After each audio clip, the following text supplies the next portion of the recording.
চেয়েছিল শাপলা, ধরিয়ে দিল কেতলি। এমনই একটা ঘটনা ঘটেছিল নাগরিক ঐক্য পার্টির সাথে। মাহমুদুল ইসলাম মান্না ভাইয়ের যে রাজনৈতিক সংগঠন অথবা রাজনৈতিক দল, তারা প্রতীক হিসাবে চেয়েছিল শাপলা, কিন্তু নির্বাচন কমিশন অফিস থেকে শাপলা প্রতীক দেওয়া হয়নি। তারা বলেছিল যে এটি একটি জাতীয় প্রতীক। পাশাপাশি নির্বাচন কমিশন অফিসে রাজনৈতিক দলগুলোর জন্য যে প্রতীক বরাদ্দ থাকে সেখানেও শাপলা প্রতীকটা নাই। তাই তারা শাপলা প্রতীকটি এই মাহমুদুল ইসলাম মান্না ভাইকে বা নাগরিক ঐক্যকে দেয়নি। কিন্তু এনসিপির বেলা যদি এই শাপলা প্রতীক দেওয়া হয় তাহলে আমি মনে করি যে সেটা বৈষম্য হবে, পাশাপাশি সরকার সমালোচনায় পড়বে। তাহলে কিন্তু বৈষম্য আদৌ দূর হবে না। যেহেতু নাগরিক ঐক্য পার্টিকে শাপলা প্রতীক দেওয়া হয়নি, আমি মনে করি এনসিপিকেও দেওয়া যাবে না। তাহলে সমালোচনার ঝড় সৃষ্টি হবে, সরকার সমালোচনার মুখে পড়বে, বৈষম্য সৃষ্টি হবে। এখন যদি যেহেতু নির্বাচন কমিশন অফিসে শাপলা প্রতীক নাই, নিয়ম ভেঙে আবার নতুন করে শাপলা প্রতীকটি আবদ্ধ করা হয়, তখন যদি এনসিপিকে দেওয়া হয় সেটা কি যুক্তিক হবে? আমি মনে করি হবে না। তবে আপনারা কি মনে করেন কমেন্টে জানাবেন। পাশাপাশি শাপলা একটি জাতীয় প্রতীক এবং বাংলাদেশ সেনাবাহিনীর একটি লোগো। এখন যদি শাপলা প্রতীকটিকে রাজনৈতিক প্রতীক হিসাবে ব্যবহার করা হয়, তখন কি সেনাবাহিনীর যে প্রতীকটা সেটা কি চেঞ্জ করা হবে? হবে না। তাহলে শাপলা প্রতীক এবং সেনাবাহিনীর একটি প্রতীক, এটা কিভাবে সামঞ্জস্যতা রাখবেন? এক হয়ে গেল না বিষয়টা?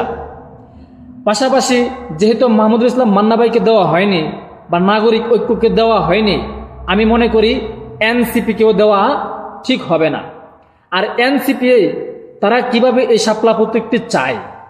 তারা জানে যে নির্বাচন কমিশন অফিসে শাপলা প্রতীকটি নাই এবং শাপলা প্রতীকটি একটি জাতীয় প্রতীক, সেনাবাহিনীর লোগো। তারা সুশীল শিক্ষিত মেধাবী হয়ে তারা কিভাবে শাপলা প্রতীকটি দাবি করে? তারা তো জানে।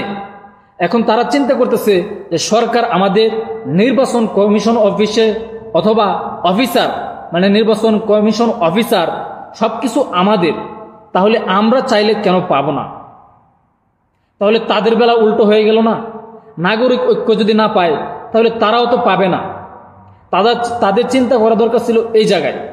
পাশাপাশি একটি জাতীয় প্রতীক, এখন তারা এই জাতীয় প্রতীকটাকে কিভাবে তারা দাবি করে? এখন তাদের সরকার বিদায় তারা এভাবে দাবি করে এবং যেইভাবে মিছিল মিটিং আন্দোলন শাপলা করে বলতেছে, সরকার তো বাধ্য হবে এটা দিতে। সরকার বাধ্য হবে, এমন পরিস্থিতি সৃষ্টি করবে, সরকার দিতে বাধ্য হবে। তাহলে বৈষম্য কি দূর হলো? দূর হলো না। নাগরিক ঐক্য পায় না, এখন এনসিপি পাওয়া যাবে, তাহলে এটা তো হলো না। এটা কিভাবে সম্ভব? আর সেখানে নির্বাচন কমিশন অফিসেও প্রতীকটা নাই, এখন নতুন করে যোগ করা হবে।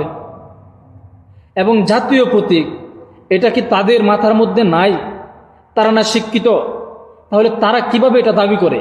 তারা তো অন্য প্রতীকও দাবি করতে পারত, অন্য আরেকটা ভালো প্রতীক চাইতে পারত, কিন্তু তারা কেন এই শাপলা প্রতীকটা চাইল? শাপলা প্রতীক তো সেখানে নাই, তারা জানে। তারা আগেও একটা রাজনৈতিক দল তারা চেয়েছিল, তারাও পায় নাই, কারণ সেখানে নাই। পাশাপাশি জাতীয় প্রতীক, তাহলে তারা কেন চায়?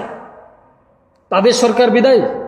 তো দেখা যাক সরকার কি করে, শাপলা প্রতীক দিয়ে কি সমালোচনার ঝড় সৃষ্টি করে কিনা, নাকি সমাজ সহ্যতা ঠিক রাখে, নাকি বৈষম্য সৃষ্টি করে।